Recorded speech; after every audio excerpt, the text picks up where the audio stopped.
नमस्ते, मैं doctor Zakir Hussain, senior ENT consultant. आज का पेशेंट एजुकेशन प्रोग्राम टॉपिक जो है वो एडेनॉइड हाइपरट्रॉफी। पहले हम अपर एयरवे का स्ट्रक्चर देखते हैं। पहले आप पिक्चर देखिए। ये जो पार्ट है नेसल कैविटी, उसका पीछे का जो पार्ट है वो फेरिंक्स का एक पार्ट होता है। नेसल कैविटी का पीछे फेरिंक्स का एक पार्ट, इसलिए उसे नेसोफेरिंक्स बुलाते हैं। नेसोफेरिंक्स जैसा ये पिक्चर में मैंने डिपिक्ट किया, ये नेसोफेरिंक्स। नेसोफेरिंक्स का 3 फंक्शन होता है। एक, एयर को डायरेक्ट करके सीधा लंग्स पहुंचाता है। सेकेंड फंक्शन, एयर जो है नेसोफेरिंक्स पहुंचने के बाद वो ये ओपनिंग के द्वारा सीधा कान जाता है। कान का नॉर्मल फंक्शन के लिए हवा जाना मस्ट है। ये जो ट्यूब जो नेसोफेरिंक्स और कान को कनेक्ट करता है वो यूस्टेशियन ट्यूब बुलाते हैं उसको। नेसोफेरिंक्स का तीसरा जो फंक्शन है वो है एक एडेनॉइड टिश्यू लेयर जो इंफेक्शन से गार्ड करता है, प्रोटेक्ट करता है। तो वो हुआ, उसका फंक्शन हुआ लेके पुलिस में। अभी ये क्यों हाइपरट्रॉफी, क्यों बड़ा होता है, ये हम देखेंगे। ये अगर जो बड़ा हुआ तो नेसोफेरिंक्स को ब्लॉक करता है और हवा ठीक से नीचे नहीं जाता। ये स्टेज में आप मुझे पूछेंगे कि एडेनॉइड हाइपरट्रॉफी क्या है, तो मैं बताऊंगा वो जो एडेनॉइड्स है वो बड़ा होके नेसोफेरिंक्स को ब्लॉक करता है, उसको एडेनॉइड हाइपरट्रॉफी बुलाते हैं। In short, enlargement of the adenoids causing obstruction to the nasopharyngeal air. अभी ये क्यों बड़ा होता है ये देखते हैं। इसका 2 कारण हो सकता है, एक फिजियोलॉजिकल रीजन, दूसरा pathological disease related reason. Physiological reason हम पहले देख लेंगे। एडेनॉइड हाइपरट्रॉफी जो है ये बच्चों में कॉमन है। ज्यादा देर 3 साल से ज्यादा और 7 साल के कम, between the age of 3 and 7। क्यों? ये टाइम में बच्चे आउटसाइड वर्ल्ड को ज्यादा एक्सपोज होते हैं, इसलिए। पैथोलॉजिकल नहीं तो डिसीज रिलेटेड में 3 कारण, कॉमनली 3 कारण होते हैं। एक, recurrent upper respiratory tract infection. Second, severe allergy. Third, sinus infection जो एडेनॉइड को इन्फेक्ट करता है। अभी इसका सिम्टम्स देखिए। जैसा मैंने बताया था, एडेनॉइड हाइपरट्रॉफी बच्चों में होता है, तो कंप्लेंट जो है मां तो पेरेंट्स करते हैं इसका कंप्लेंट्स। कंप्लेन हम 4 के डिवाइड करेंगे। एक, नाक का कंप्लेन, दूसरा कान का, तीसरा गला का, चौथा जनरल कंप्लेंट। तो मां ये कंप्लेन करेगी कि दिन में जब भी वो बात करता है ऐसा लगता है कि नाक बंद है, जैसे मिल्कमैन नाक बंद हो जाए जैसा लगता है, उसे कहते हैं हाइपोनेसल स्पीच। और रात में जब वो सोता है, स्नोरिंग आवाज करके सोता है, मुंह खोल के सोता है और जिसको डिस्टर्ब स्लीप होता है, एक सड़क से दूसरे हिलते रहता है। और कभी कभी हवा ना मिलने के कारण उठ के बैठ जाता है, उसको एपनिक स्पेल्स बोलते हैं। तो ये हुआ आपका नेजल कंप्लेंट। अभी ईयर कंप्लेंट्स, जब यूस्टेशियन ट्यूब जो ट्यूब नेसोफेरिंक्स और कान को कनेक्ट करता है, जब वो बंद हो जाता है तो कान का कंप्लेंट शुरू होता है। क्या क्या कंप्लेंट्स? एक, रिपीटेड ईयर पेन हो सकता है। दूसरा, कान के अंदर पानी जमा हो सकता है। तीसरा, रिपीटेड ईयर इंफेक्शन हो सकता है। अभी तीसरा, throat complaint, recurrent sore throat हो सकता है। फोर्थ कंप्लेंट यह है कि जनरल डेवलपमेंट डिले होता है, बच्चा रेस्टलेस रहता है, लैक ऑफ कंसंट्रेशन होता है और एपिटाइट भी कम होता है। Restlessness and lack of concentration इसलिए होता है क्योंकि उसको ब्रेन को ऑक्सीजन ठीक से नहीं मिलता, उसका नींद ठीक नहीं मिलता। बच्चों को नींद ठीक नहीं होता और ऑक्सीजन सप्लाई ठीक से नहीं मिलता, इसलिए। अभी हम देखेंगे बच्चे में फाइंडिंग्स क्या क्या होता है।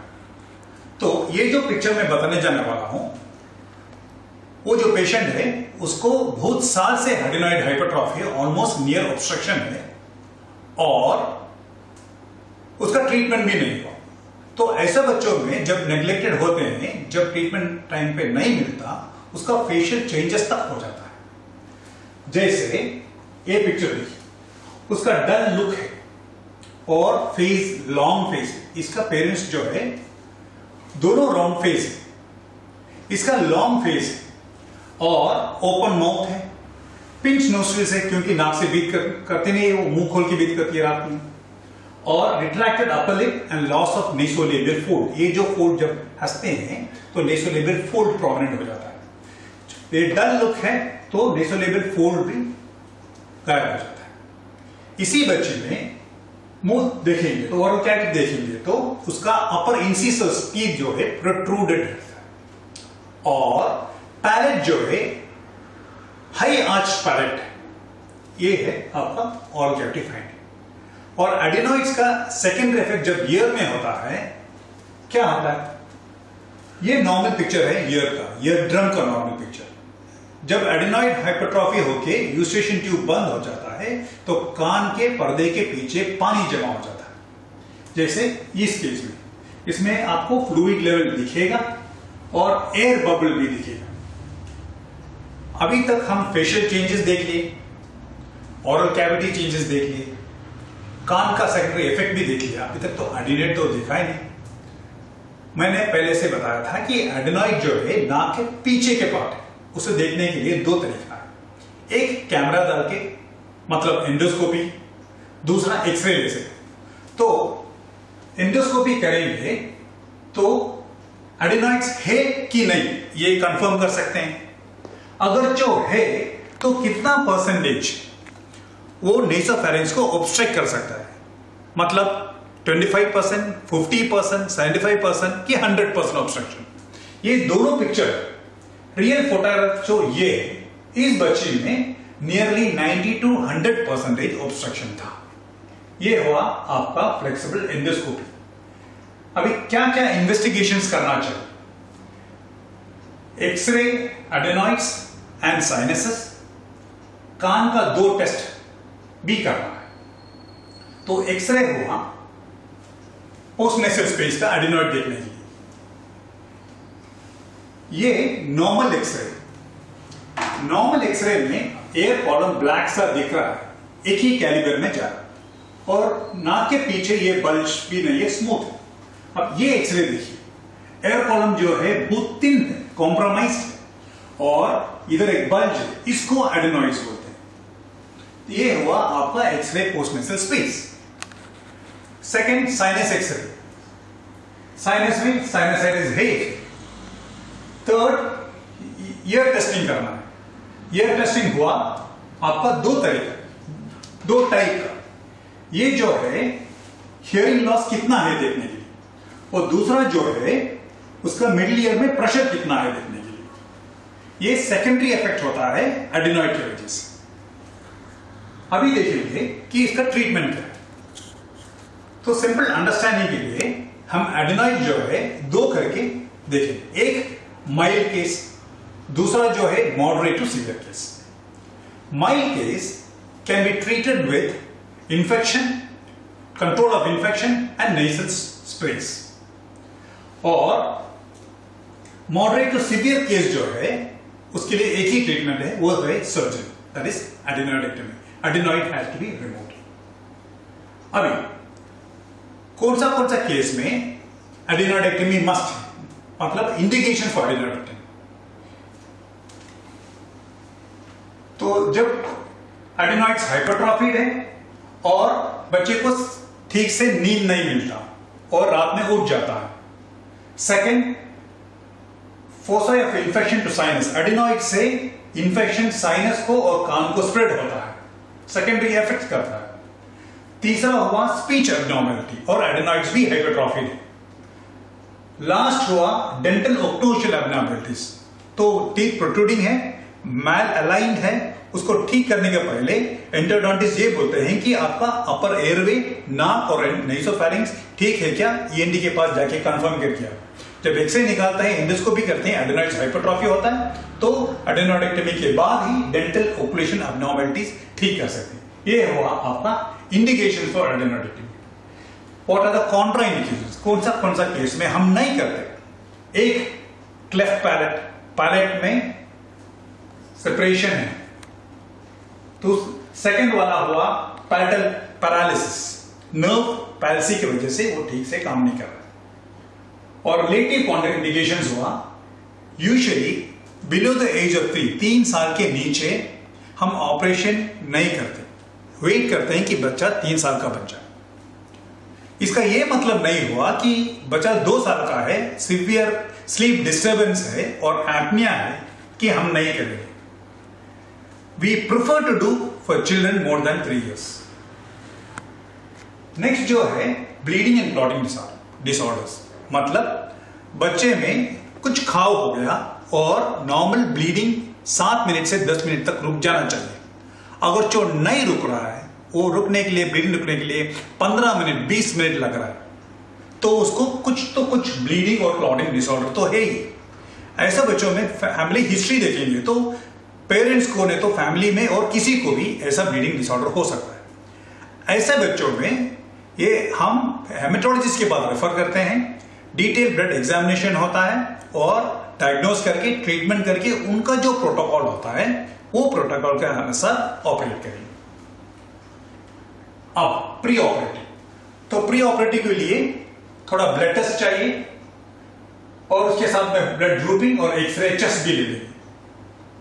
अब ऑपरेशन करने के लिए डिसीजन हो गया, एडिनोइडेक्टोमी करना है, तो पेरेंट्स कंसर्न देंगे कि आप कर सकते हैं एडिनोइडेक्टोमी।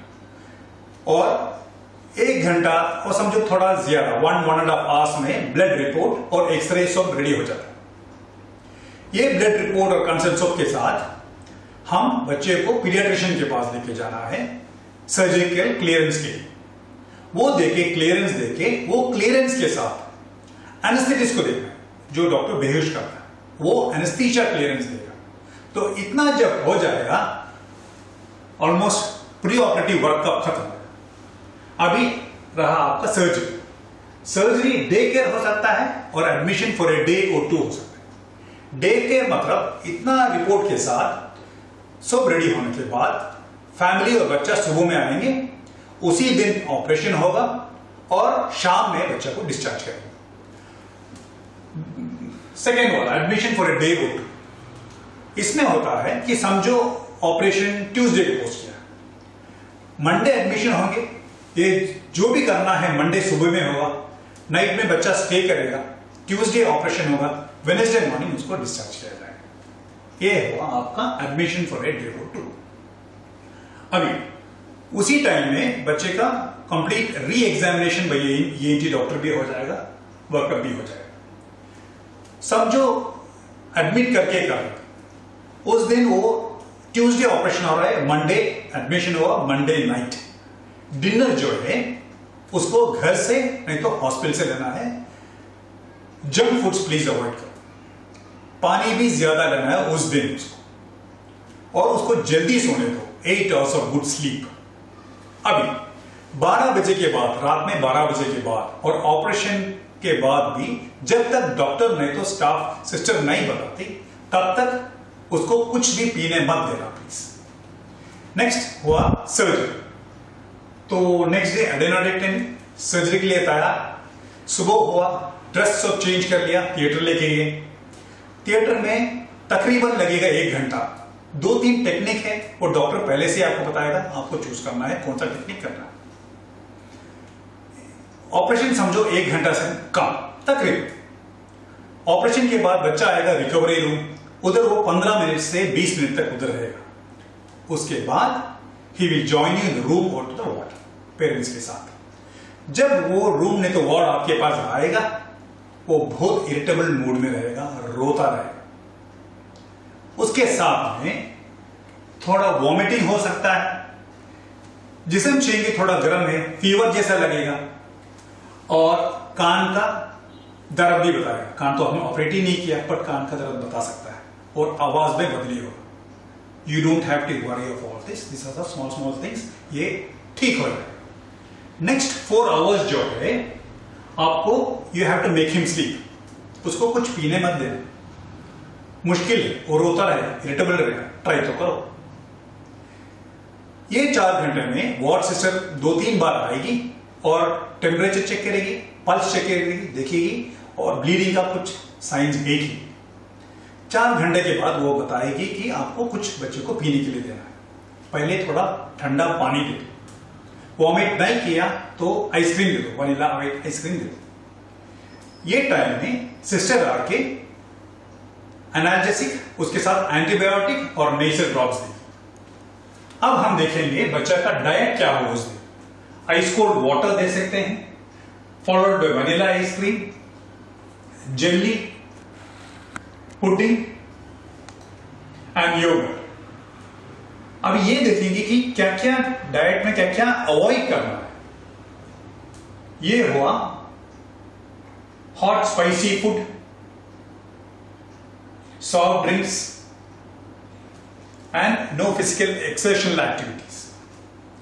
उस दिन नहीं तो नेक्स्ट डे मॉर्निंग बच्चा डिस्चार्ज हो जाएगा। ये डाइट लिक्विड डाइट है उस दिन के लिए, और नेक्स्ट दिन भी दे सकते हैं, और सॉफ्ट डाइट देना है नेक्स्ट 10 to 12 डेज के लिए। बच्चा एब्सोल्युटली नॉर्मल होएगा 14th डे अप्रोक्सीमेटली। 10 डेज के बाद he'll feel much better, but usually even after 4 days you can find a difference. ये 10 डेज में तो 14 डेज तक बच्चा घर के अंदर रहेगा, बाहर ज्यादा एक्सर्शन नहीं खेलेगा, नॉर्मल रहेगा। एक्सर्शन एक्टिविटीज अवॉइड करना। मैं इसका कारण बताऊंगा। देखो ये कॉम्प्लिकेशंस ऑफ सर्जरी हम देखते हैं। इसमें पहले देखेंगे तो हेमरेज, ब्लीडिंग हो सकता है थिएटर के अंदर, नहीं तो डिस्चार्ज करने के बाद।